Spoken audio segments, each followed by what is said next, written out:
بسم اللہ الرحمن الرحیم نحمدہ ونصلی ونسلم علی رسولہ الکریم اما بعد۔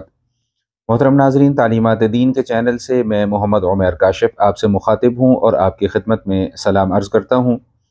ہماری آج کی اس مختصر سی ویڈیو کا جو موضوع ہے وہ بن بلائے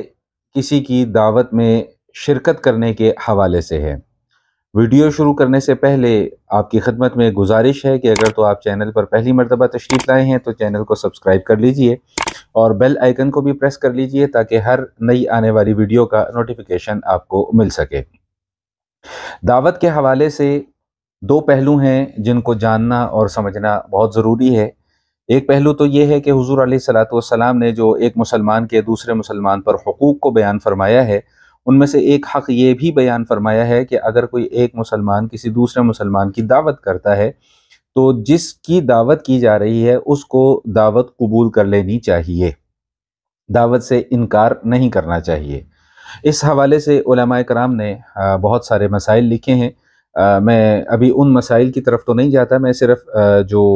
دعوت کو قبول کرنے کا جو پہلو ہے اس حوالے سے میں ایک حدیث آپ کو سنا دیتا ہوں کہ حضور علیہ السلام نے ارشاد فرمایا کہ من دعی فلم یجب فقد عصى اللہ ورسولہ، کہ جس شخص کو دعوت دی جائے اور وہ دعوت کو قبول نہ کرے تو اس نے اللہ اور اللہ کے رسول صلی اللہ تعالیٰ علیہ وآلہ وسلم کی نافرمانی کی۔ تو اس لیے اس بات کا اہتمام کرنا چاہیے کہ اگر تو کہیں سے دعوت موصول ہو جاتی ہے تو پھر اس دعوت کو قبول کرنے کا اہتمام کرنا چاہیے۔ اور علماء کرام نے یہ فرمایا ہے کہ دعوت کو قبول کرنے کا مطلب یہ ہے کہ اس دعوت میں شرکت کر لے، اور اگر کوئی عذر وغیرہ ہو تو پھر دعوت سے معذرت بھی کی جا سکتی ہے، وہ ایک علیحدہ مسئلہ ہے۔ لیکن آج کی جو گفتگو ہے اس کا دوسرا اور بڑا اہم پہلو ہے جو کہ اسی حدیث میں بیان کیا گیا ہے۔ اس میں حضور علیہ السلام نے یہ ارشاد فرمایا کہ من دخل علی غیر دعوت فقد دخل سارقا وخرج مغیرا او کما قال۔ یہ ابو داود کی حدیث ہے کہ جس میں حضور علیہ السلام نے یہ فرمایا کہ اگر تو کوئی شخص بن بلائے کسی کی دعوت میں چلا جاتا ہے، شرکت کر لیتا ہے، اس کو وہاں سے دعوت نہیں آئی ہے، وہ پھر بھی وہاں پر چلا جاتا ہے، تو حضور علیہ السلام فرماتے ہیں کہ وہ چور بن کر داخل ہوا اور ڈاکو بن کر باہر نکلا۔ ذرا اندازہ لگائیے کہ بظاہر یہ ایک بہت معمولی سی بات ہے کہ کہیں پر دعوت چل رہی ہو اور کوئی شخص بغیر بلائے بن بلائے اس دعوت کے اندر شرکت کر لے، تو بظاہر یہ ایک بڑا معمولی سا عمل ہے، لیکن نبی کریم علیہ السلام نے کس قدر اس عمل پر ناپسندیدگی کا اظہار فرمایا کہ اس کو چور اور ڈاکو کے ساتھ تشبیہ دی ہے۔ ایک حدیث میں آتا ہے کہ حضور علیہ السلام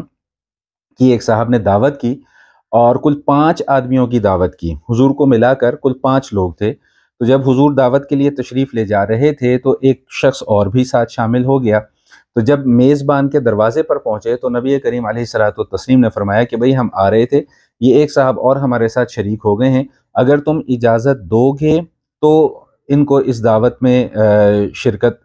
کی اجازت ہماری طرف سے بھی ہوگی، اگر تم اجازت نہیں دو گے تو یہ یہیں سے واپس چلے جائیں۔ اب چونکہ وہ جن صاحب نے دعوت کی تھی وہ بھی حضور علیہ السلام کے صحابی ہی تھے، تو انہوں نے نبی کریم علیہ السلام کو ارشاد فرمایا کہ جی میری طرف سے ان صاحب کو بھی دعوت میں آنے کی اجازت ہے۔ اب ذرا آپ حضور علیہ السلام کے اس عمل سے اندازہ لگا لیجئے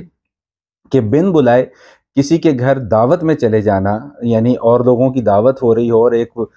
شخص ویسے ہی منہ اٹھا کر وہاں پر چلا جائے، تو یہ کس قدر ناپسندیدہ عمل ہے، اور یہ اخلاقی گراوٹ کی ایک انتہا ہے۔ جیسا کہ ہمارے یہاں بھی عموماً ہوتا ہے کہ کہیں شادی کا فنکشن چل رہا ہوتا ہے تو جہاں پر بہت سارے مہمان اکٹھے ہوتے ہیں وہاں پہ کچھ لوگ ایسے بھی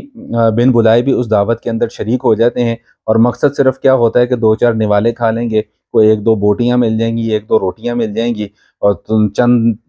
دانے جو ہیں وہ چاول کے مل جائیں گے، تو صرف اور صرف اپنی اس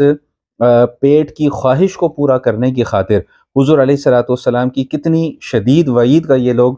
نشانہ بن رہے ہوتے ہیں کہ حضور علیہ السلام فرما رہے ہیں کہ جو بن بلائے کسی کی دعوت میں چلا گیا تو وہ چور بن کر داخل ہوا اور ڈاکو بن کر وہ اس دعوت سے باہر نکلے گا۔ اللہ کریم ہم سب کو فہم سلیم عطا فرمائے اور دین پر صحیح طریقے سے عمل کرنے کی توفیق عطا فرمائے۔ والسلام علیکم ورحمۃ اللہ وبرکاتہ۔